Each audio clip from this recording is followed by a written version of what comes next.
रमजान जो है ना, सेहत बनाने का बड़ा बेहतरीन नुस्खा है। इसमें अल्लाह आपको मौका देता है अभी कोलेस्ट्रॉल को खत्म करवा दो।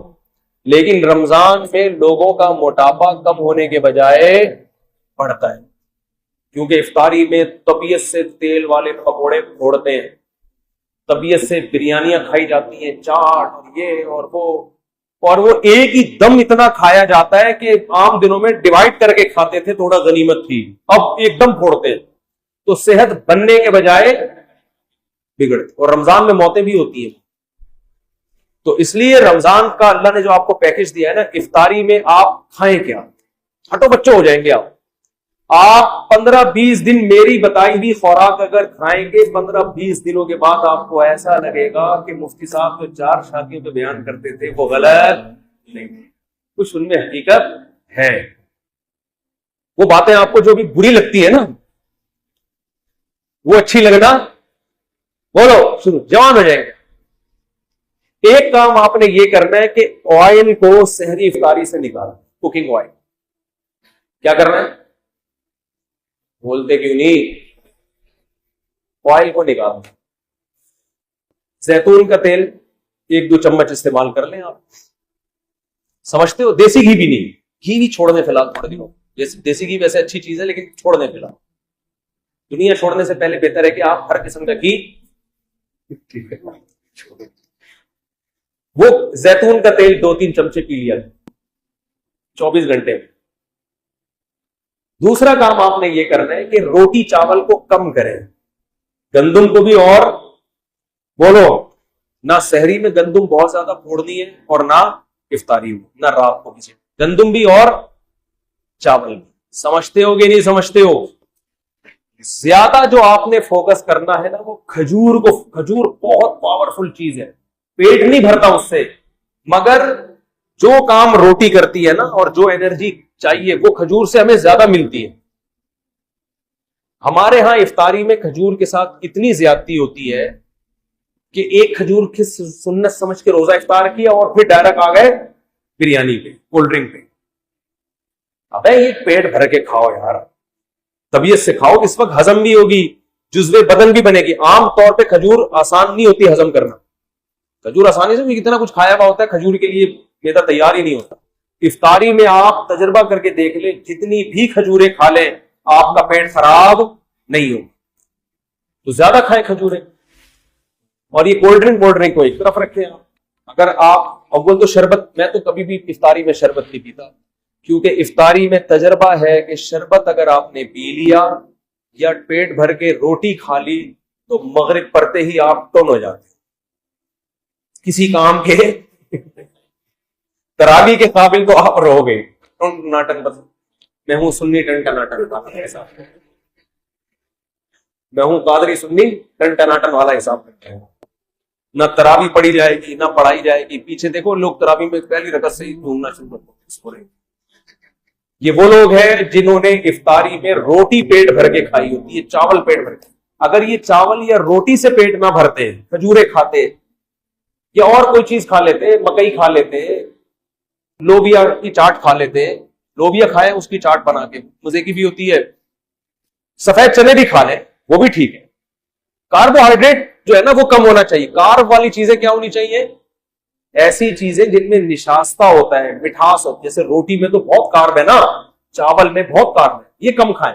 बाकी आप दालें खाएं, आप चाट खाएं, बेशक सफेद चने की चाट खा लें, दही बड़े खा लें, तो कोई इतना मसला नहीं है। जायदादें खा के बैठे हुए होते हैं लोग, तो दही बड़े आराम से हजम हो। तो यानी कुछ भी खा लें आप इफ्तारी में, बेहतर है कि खजूर ज्यादा खाएं। एक सेकंड, लेकिन आपने इफ्तारी में रोटी और चावल, तो 3-4 दिन आपको टेंशन होगी, उसके बाद आदी हो जाएंगे, पता आना शुरू होगा कि यार क्या तबीयत हल्की फुल्की, आंखों में रोशनी तेज हो जाएगी। तो सहरी में भी आपने रोटी और चावल को कम करना है, और ऑयली चीजों को, और इफ्तारी में भी रोटी चावल को आपने कम करना है। जब भूख लगे लोबिया की चाट खा ली, या सफेद चने की चाट खा ली, या काले चने की चाट। पकौड़े भी इतना कोई मसला नहीं करेंगे, पकौड़े भी खा, बेसन है ना, वो भी इतना मसला नहीं करेगा पकौड़ा। ज्यादा जो टेंशन देगी ना आपको रोटी और चावल, और ये कोल्ड ड्रिंक और शरबत पियो टन। जिस खुराक को खाने के बाद इंसान टन हो रहा है ना, सुन्नी टनाटन बन रहा है, तो समझ लो ये खुराक आपकी बॉडी में फैट पैदा कर, ये खुराक क्या कर रही है आपकी बॉडी में। ये उसूल याद रख, शरबत पीते ही टुन होती है, तबीयत की नहीं होती तो तजर्बा करके देख ले। इसका मतलब ये क्या पैदा कर रही है, फैट, ये बॉडी को मोटा कर रही है। रोटी खाते ही तबीयत क्या हो जाती है, एकदम आदमी को गुनूद की, ये क्या कर रही है, फी नफसी जरूरी है रोटी, लेकिन आपको मैं रमजान का पैकेज दे रहा हूं, ठीक है ना। और चावल को भी आधी रोटी खा ले बस बहुत है, बाकी दूसरी चीज फल फ्रूट को फोकस, गोश्त खाएं तबीयत से, अल्लाह ने अगर पैसा दिया गोश्त खाएं, मछली खाएं, गोश्त खाएं, ये चीजें खाएंगे फायदा होगा, नुकसान नहीं होगा।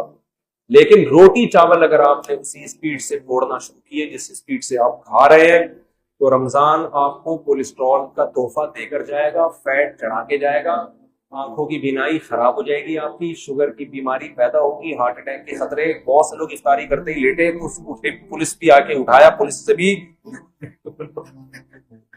ऐसे कई केसेस मेरे सामने आए हैं कि सहरी खा के सोए थे और पुलिस भी उनको नहीं उठा, क्योंकि सहरी में जिस किस्म की चीजें खाई हैं उनके बाद अगर बंदा उठ जाए तो ये हैरानगी की बात है कि आप उठे कैसे। आपने तो उठने का कोई ऑप्शन, खजला खा रहे हैं सहरी में, इतना ऑयल से भरा हुआ होता है, पीनिया खा रहे हैं, और ये ऑयल भी मार्केटों का ऑयल जिसका पता नहीं है कि ये किस चीज का तेल है। तो इसलिए थोड़ा सा अपने आप को तमीज से ले आए, लेमन पिया करें, विटामिन सी मिलता है, तो इससे आप देखो ऐसे निथर जाओगे, हटो बच्चो हो जाओगे। आप ईद की चांद आपको सबसे पहले नजर आएगा, आपकी आंखें इतनी तेज हो जाएंगी, सबसे पहले आपको चांद नजर आएगा, आप बोलोगे तो बहुत फायदा होगा। लेकिन एक हफ्ते की प्रैक्टिस करनी पड़ेगी और इससे कोई कमजोरी नहीं होगी। रोटी खत्म नहीं करनी है, याद रखो, कम करनी है, खत्म करने से नुकसान होगा। चावल भी खत्म नहीं करना है, बहुत कम करना है, बाकी गोश्त को ज्यादा फोकस करना है। दूध पिए, गोश्त खाएं, खजूरें खाएं और शरबत ना पिए, चीनी का इस्तेमाल बोलो बिल्कुल लाइफ से वैसे ही चीनी निकाल देनी चाहिए। तो ये बड़ा खानदानी पैकेज है, बड़ा मजा आएगा। जी क्या कह रहे हैं? देखो एक बात याद रखो, एक टाइम खाया करो, इफ्तारी में भी खा रहे हैं, फिर मगरिब की नमाज पढ़ के भी खा रहे हैं, ये पागलों वाली हरकत है। वो तो बेहतरीन, ये तो बहुत अच्छा काम। मेरी तो आदत है, हाँ मुझे पता है, मेरी तो आदत है, मैं हमारे यहाँ 15 मिनट बाद मगरिब की नमाज होती है, मैं इफ्तारी में खा लेता हूँ जितना खाना, उसके बाद बस खत्म। बहुत अगर कभी तरावी के बाद भूख लगी तो खा लिया, वरना नहीं।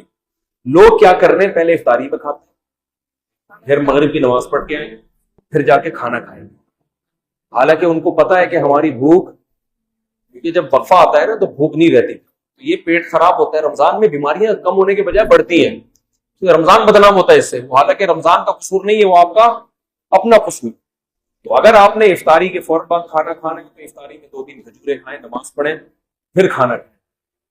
लेकिन अगर नहीं है तो फिर तमीज से खाना। और मस्जिद के इमाम को बोले कि थोड़ा लेट पढ़ा दो भाई, कोई भागे नहीं जा रहे यार, थोड़ा 1 महीना है, खाने तो दो तमीज से।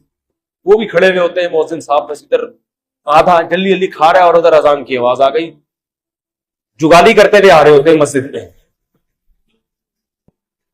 मैंने तो देखे चलते चलते दस्तरखान से पकौड़ा पकड़ रहे होते हैं, जमात पढ़नी और चलते चलते अरे। यहां मगरिब की नमाज में ताखीर जायज नहीं है, लेकिन एक औज़र है, तो हम तो कोशिश करते हैं अजान और मगरिब में कम से कम 15 मिनट में भी जिस कमबख्त का पेट ना भरे ना, तो ये पेट नहीं है, ये लालू खेत है। ये कुछ भी खाएगा इसका पेट नहीं भर सकता। इसको फोकस करें, बहुत फायदा होगा इंशाअल्लाह, सेहत भी खानदानी। अल्लाह अमल की तौफीक अता फरमाए।